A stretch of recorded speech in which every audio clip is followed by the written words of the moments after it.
Amadeus Mozart vivra éternellement, alors qu'il n'a pas été donné au compositeur de jouir bien longtemps de sa vie.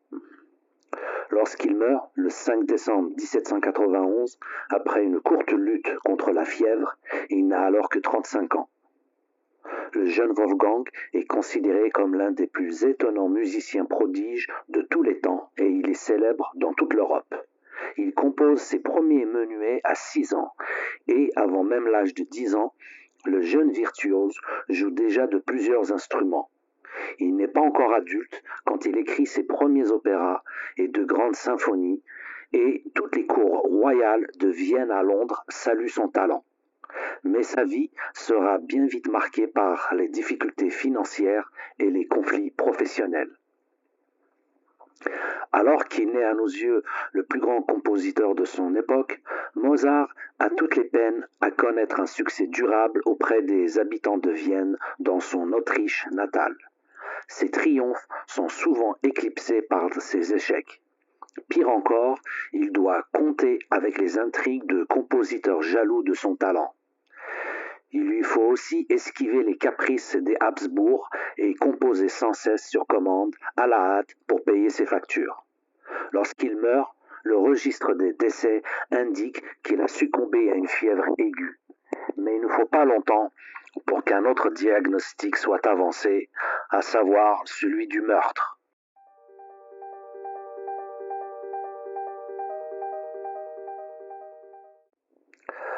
La légende tenace selon laquelle Mozart a été assassiné se forge très vite. Ainsi, on lit dans un journal de Berlin que les gens ont pensé qu'il avait été empoisonné parce que son corps a enflé après sa mort.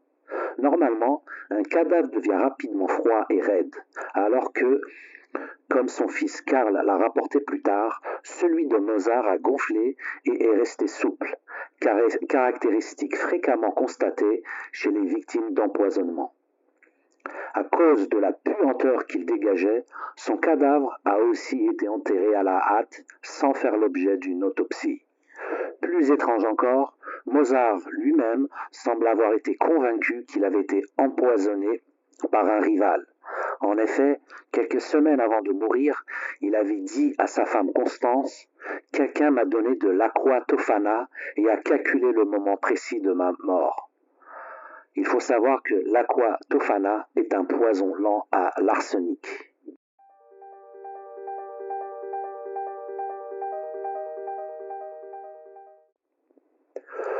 Le compositeur avait suffisamment d'ennemis pour que les soupçons de malveillance à son endroit fussent justifiés. Le plus célèbre de ses rivaux était le compositeur officiel de l'empereur Joseph II, Antonio Salieri.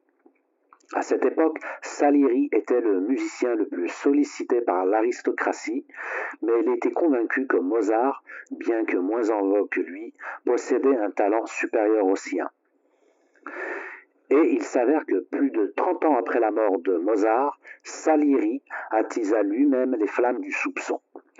En effet, sentant sa propre fin venir, de plus en plus préoccupé par l'idée qu'il était responsable de la mort de Mozart, il tenta de se suicider et s'accusa de ce qu'il disait être son péché.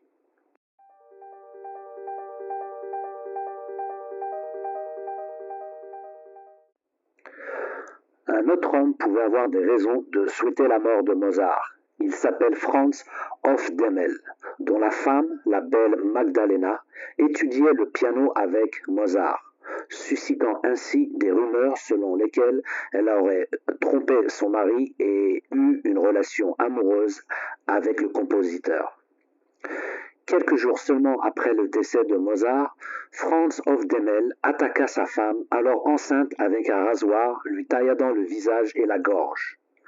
Magdalena et son enfant survécurent par miracle. Quelques années plus tard, Beethoven refusa de jouer en la présence de Hofdemmel par respect pour son illustre prédécesseur.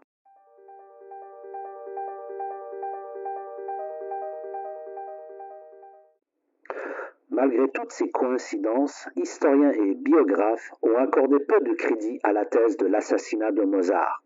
La plupart pensent qu'il est mort d'une maladie rénale ou d'une pneumonie. La conviction paranoïaque d'être empoisonné serait la conséquence d'hallucinations fréquentes en cas d'affection rénale. La dernière hypothèse médicale en date est celle de Jan Hirschman, professeur à Seattle. Selon lui, Mozart serait mort d'une infection rare, la trichinose, qui est un ver qui peut contaminer la viande de porc.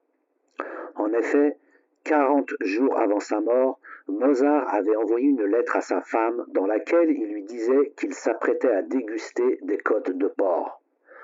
Les symptômes de la maladie qu'il a emportée étant ceux de cette affection, et le temps d'incubation étant de 5 à 50 jours, cette hypothèse est donc plausible. Mozart ayant été enterré dans une fosse commune dont on ignore l'emplacement précis, nous ne connaîtrons jamais avec certitude la cause de sa mort. Mais l'essentiel est qu'il nous ait légué sa sublime musique.